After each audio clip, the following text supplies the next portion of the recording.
ఇలా 17 పార్లమెంట్ గెలిపియండి, కేంద్రంలో రాహుల్ గాంధీ ప్రధానమంత్రి అవుతాడు. రాహుల్ గాంధీ ప్రధానమంత్రి అవుతాడా? అమ్మా? రాహుల్ గాంధీ ప్రధానమంత్రి అవుతాడు, సన్నగా అవుతాడు. చిన్న పిల్లలని చెప్తాడు ఈ అవుతాడు. రాహుల్ గాంధీ ప్రధానమంత్రి అవుతాడంటే ఈరోజు ఈ దేశంలో కాంగ్రెసే లేదు. మీరంతా 6 గ్యారెంటీలకు మోసపోయి మొన్న ఓట్లేసింది. 6 గ్యారెంటీలు మాకు వస్తాయి ఓట్లేసింది. 6 గ్యారెంటీలు మీకు వచ్చేదే లేదు. రాహుల్ గాంధీ ప్రధానమంత్రి అయ్యేది లేదు, మీకు 6 గ్యారెంటీలు వచ్చేది లేదు. ఏమైనా పథకాలు రావాలంటే కేంద్రం నుంచి నరేంద్ర మోదీ గారు వచ్చిన పథకాలే, ఇచ్చిన పథకాలే పేదవాళ్ళకు వచ్చేవి. గుర్తుపెట్టుకోండి. ఈరోజు తెలంగాణలో కాపాడాల్సింది, రక్షించాల్సింది నరేంద్ర మోదీ గారే. ఈ అప్పుల కుప్ప రాష్ట్రంని మేమేమో 2 లక్షల కోట్ల ద్వారా మీకు ఇచ్చిన హామీలని నెరవేర్చాలంటే ఇప్పుడున్న ప్రభుత్వం అందరికీ జూటా మాటలు చెప్పి ఈరోజు కుర్చీ ఎక్కిన రేవంత్ రెడ్డి కాంగ్రెస్ పార్టీ ఈ ఓటు మీది కాదు, ఈ ఓటు మీది కాదు, కారు గుర్తుది కాదు, చేతి గుర్తుది కాదు, ఈ ఓటు నరేంద్ర మోదీ గారికి కమలం గుర్తు. ఈ దేశంలో ప్రధానమంత్రి ఎవరు ఉండాలో నిర్ణయించేటటువంటి ఓటు. ఈ దేశంలో మనమంతా భద్రంగా ఉండాలా లేదా? ఆ శ్రీరామ రక్ష మనకు ఉండాలా లేదా? ఈ దేశంలో రామరాజ్యం రావాలా లేదా? ఈ దేశంలో ధర్మం మనకు ఉండాలా లేదా?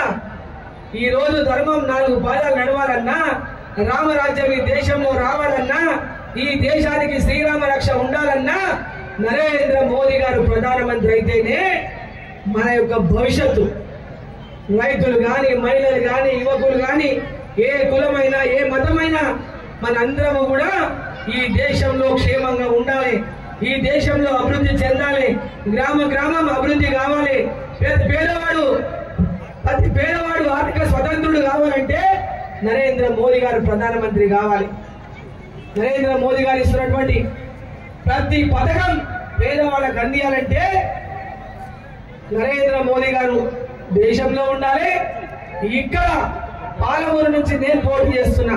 ఇక్కడ నేను పూర్తిగా భరత్ కు మద్దతు ఇచ్చి నరేంద్ర మోదీ గారి ఆశీస్సులతో ఈరోజు భరత్ మేము ముందర నిలబడ్డాడు.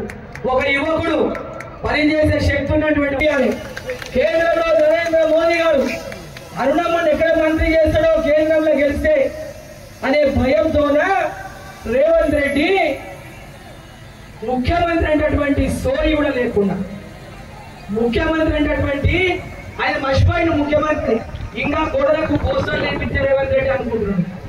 ఆయన ఒకప్పుడు గోడలకు పోస్టర్లు అర్పించింది, ఇంకా నేను అట్లే పోస్టర్లు వేసేటోని అనుకుంటున్నాను. ముఖ్యమంత్రి ఆయన అనుకుంటలేడు.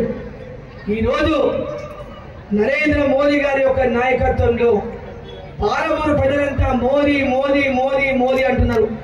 నాగర్ కర్నూలు ప్రజలు ఏ గ్రామానికి పోయినా, ఎక్కడికి పోయినా అందరం మోదీ మోదీ, ఈసారి మా ఓటు మోదీకే, మోదీకే, ఎక్కడ పోయినా మోదీ మోదీ అంటున్నారు. మా పాలమూరు బిడ్డవు, నేను అరుణమ్మ మిమ్మల్ని గెలిపించుకుంటాం, నువ్వు మంత్రిగా అనేక సేవలు చేసావని అక్కడ మాట్లాడుతున్నారు. ఇక్కడ రాములన్న ఈ ప్రాంతం బిడ్డ, నాగర్ కర్నూలు బిడ్డ, ముఖ్యమంత్రి కాబట్టి ఓడిపోతే, జిల్లాలో ఓడిపోతే నేను ముఖ్యమంత్రి దిగిపోతానేమో, నన్ను ముఖ్యమంత్రి పదవి తీసేస్తారు అని సెంటిమెంట్ అంటే ఏడుపులు, సానుభూతి పొందే ప్రయత్నం చేస్తున్నాడు. సానుభూతి పొందే ప్రయత్నం. ఈరోజు రేవంత్ రెడ్డి గారు ఈరోజు పాలమూరులో మిమ్మల్ని ఆశీర్వదించండి, పాలమూరుని అభివృద్ధి చేయండి ముఖ్యమంత్రి. నమస్తే అండి. ఇది వ్యాపారం గురించి కాదు, ఓటు గురించి. ఎన్నికల్లో ఓటు వేయడం మన హక్కు మాత్రమే కాదు, కర్తవ్యం. ఎంతో మంది మహా నేతలు శ్రమించి ప్రాణత్యాగం చేసి ఈ అవకాశాన్ని మనకిప్పించారు. అందరూ ఓటు వేద్దాం. ఎందుకంటే ఓటు హక్కు ఊరికే రాదు. నా ఓటు ఎవరికో తెలుసా? అది సీక్రెట్ అండి.